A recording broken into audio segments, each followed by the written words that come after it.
Hi, I'm Webb Fox, and I'm going to go over a little bit of the latest Doctor Who episode, Deep Beneath. Introducing the latest Doctor, Doctor 12 was it? Played by Peter Colony or something, whatever. Anyway, he seems interesting, and I just can't wait to see what he's going to do and such.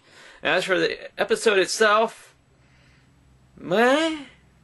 Okay, so, yeah, we have a dinosaur in London. Okay, sort of a callback to, I guess you could say, Third Doctor. And then we got Doctor regenerating, naturally sort of half amnesia, half doesn't know what's going on. Like every other regeneration. Actually, no, not really every other regeneration. I'm going to have to point out that the 11th Doctor, he played it quite well, yes. I gotta say, 10th Doctor did a good job too.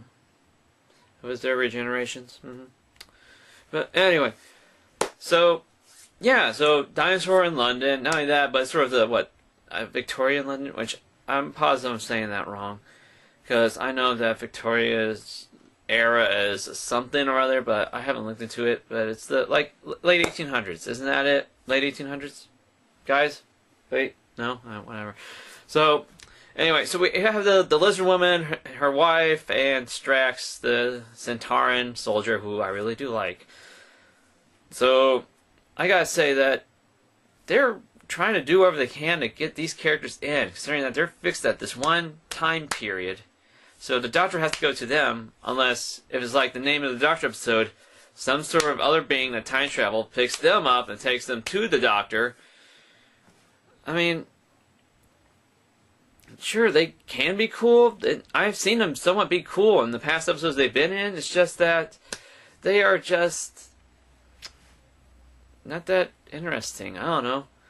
But I guess the major flaw is the comedy of this episode, not the writing. The writing I thought was pretty good. The acting was good for what they were working with. They were working with the writing, and the writing that involves the comedy. I'm going to say that they really pushed on this being a funny episode of Doctor Who. And that was quite a bit of a problem for me. A lot of jokes you can really feel were forced or just in there just to try and make it funny. Like the Doctor in the bedroom about the mind meld with the lizard woman, which apparently she's psychic. Which, oh my goodness, I'm going to have to get into that real soon. Oh. Anyway. So, yeah, they're about to do a mind meld, and then just as they touch hands to each other's heads, you hear a cartoon bonk noise, and he falls down asleep. Sure. I did like the fact that he speaks dinosaur now. He speaks horse, he speaks baby, he speaks dinosaur, which you wonder why the 11th Doctor didn't speak dinosaur while they were in the episode of Dinosaurs on a Spaceship. Well, you gotta think that this is what? In the Doctor's lifespan, hundreds of years? Was it hundreds? Oh, maybe it says dozens of years since then for him. So, sure, he could have finally learned how to speak dinosaur. And the 12th Doctor was able to retain that knowledge. More than likely effect, 12th Doctor gained the knowledge when he regenerated, but I think that's just stupid. So, yes, the Doctor speaks dinosaur. I like that. Hurrah. And the dinosaur wasn't really a threatening dinosaur. It looked really good, and I liked the interaction between the Doctor and the dinosaur. I wish there was more. Hint, hint. Kind of makes you wish the 3rd Doctor knew how to speak dinosaur when dinosaurs invaded London back in the day, and that one episode. But moving on. Alright. Sorry, it's a little late. So, yeah, the comedy. I mean, you can just tell that these jokes, they're just... Oh, and that lizard woman. Such a bitch. Yeah, I'm just going to have to say that. Alright? The way that she treats Clara, I mean, they've met, 3-4 times now? Yeah? So, I know one of them is sort of the echo self of when she jumps herself into the Doctor's timeline to fix wherever the Great Intelligence tried her wrong. But still, they know Clara. And they're treating her like a stranger and an idiot. Why? I mean, she's doing great. She was there at Doctor's side. She's not leaving Doctor's side. She's doing what she can to speak sense into the Doctor, who just regenerated in front of her. She knows what's going on. She was inside his timeline. She's seen every face of the Doctor. And she was there with the 11th Doctor as he met the 12th Doctor And, no, as she was there with the 11th Doctor as he met the 10th Doctor and the War Doctor. So, yeah, she gets it, alright? You don't have to explain it. You don't have to talk down to her. This is, one, to make her try to look like an idiot. Two, to make the Lizard Woman look kind of smart. And three, to tell the audience what's going on. Which, I did hear that this is the most watched, aired episode of Doctor Who in the U.S., which, I gotta say that, sure, trying to explain to her what's going on is be like talking to the audience, just that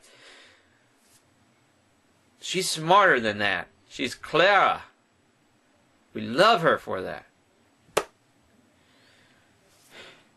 But anyway, so a lot of callbacks in this episode to a lot of things, like the bad guys or the clockwork people, as in the girl in the fireplace, which they brought up so many times. We get it. They're the same thing. Which, I gotta say, I do like these guys a lot better. They're a lot more creepier.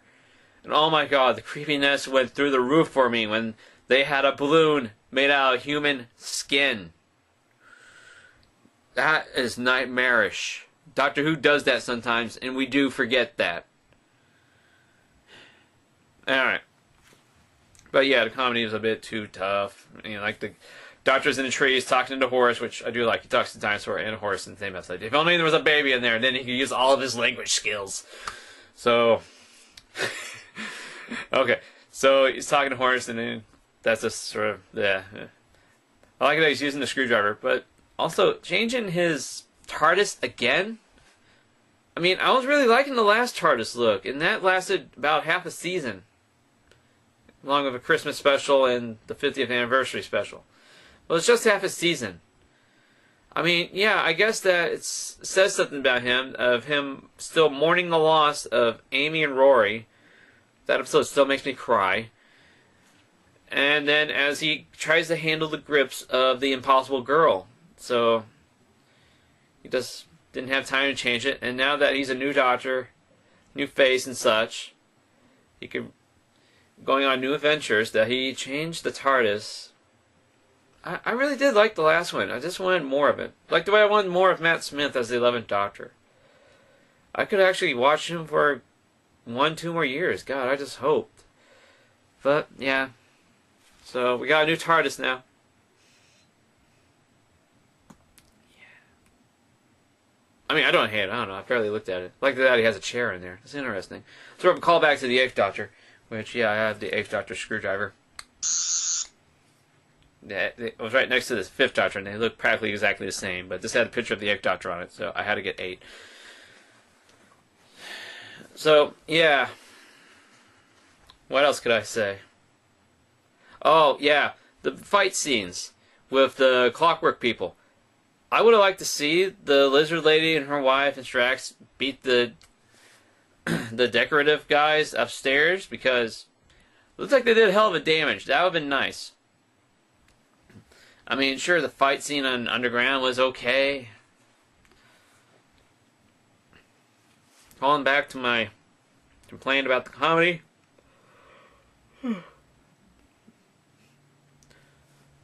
They come jumping down into the bad guy's lair, and Strax just falls. And they tell him they should have used the stairs. What they should have done was they would have had him blow through a door or a wall behind the bad guys, guns blazing, because that's what he does. That's what he's good at. Use him at his strengths. Show how badass he can be, because sure, he tries to do things overkill way. That's because he's really good at doing overkill. Show him doing overkill without killing. And yeah, I did like the part where they do the whole clockwork person where he keeps replacing parts of himself. Is he even really the clockwork person anymore? Yeah, I did like that. Kind of interesting how him and the Doctor fought at the end. Did he really jump, or did the Doctor toss him? Oh, and also having Matt Smith coming in, that's really good. I did like that. Sort of passing the torch, because sure, he did have a good goodbye. But this just adds more to it, of him saying, hey, there he is.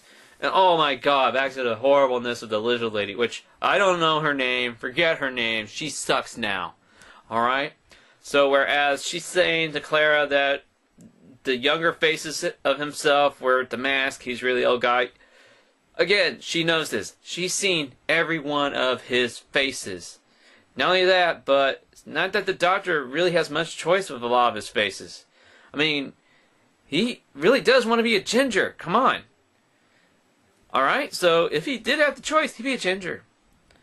So it's just that you're saying that he's chose this face because he's ready to be serious. He's had old faces before. Alright? Not only that, but Clara's seen the 11th Doctor get old. She doesn't want to stick to the Doctor because he's young. She's sticking with the Doctor because he is the damn Doctor. That's what everybody does. That is why you're not a regular on this show, lizard woman. Oh, and her veil thing. Oh, I need to put my veil on. Oh, are we expecting strangers? I think we already have one here. And then she points out that she doesn't have it on anymore because Clara doesn't need to believe that. She needs to have it on anymore. That supposedly she's psychic enough to hide it, but then it's physical. Then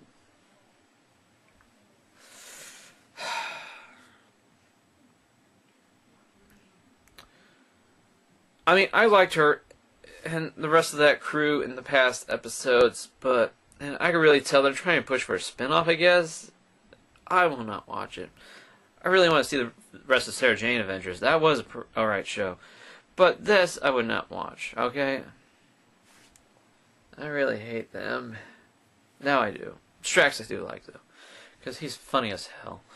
Oh, and again, again with going with the whole comedy thing, it's just the way that Strax threw that newspaper at Clara, which, yeah, I thought was funny, but considering all the other jokes that they do squeeze in there, it's just, yeah. Like the one where the bad guy was getting away on the elevator and the Doctor was hanging underneath him. I swear he's doing a goofy look with silly music playing. Now, they did serious music with him with a determined look. That would have worked a lot better. It's just, yeah, they have comedy in it. I mean, yeah, I do like how he was introduced. Of him going out of the TARDIS going, shh, to Strax. It's just, oh, and the police chief saying that the dinosaur laid an egg just so the lizard lady could sound smart.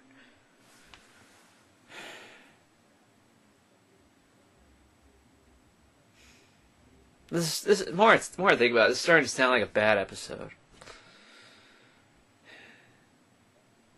Matt Smith had a good opening episode. David Tennant with that Christmas special was alright. Pretty good, I say. I gotta rewatch that. It's been forever since I've seen it. I think I've seen it like twice. But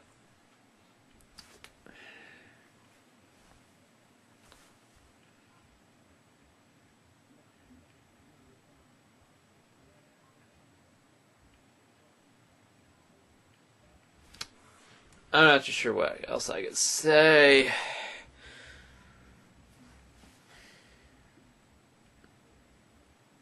Another time-traveling spaceship where the crew died, but the Clockwork people survived, and they're taking body parts to rebuild their ship and themselves. I mean, it's interesting that they're pointing out that, yeah, this apparently is still a thing. It's just that we don't bring it up unless it's actually happening. We don't talk about the ships before, or ships after, or ships that were successful, or just ships that haven't happened. I mean, the Ood.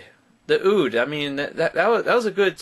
That was good. All right, they introduced him in a 2-part episode, and then another 2-part episode that they go to the origin homeworld of the Ood, saying that yeah, they're a common thing. I mean, I think we should probably do a little bit more like that with the robots, where we make them more well known.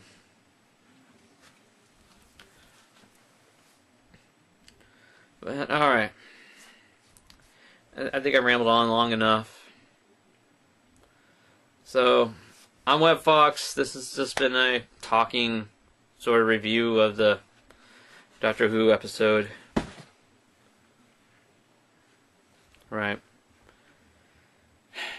Well, here is to the new Doctor. I wish him much luck. The second episode is going to be a Dalek episode, so of course I'll be watching that.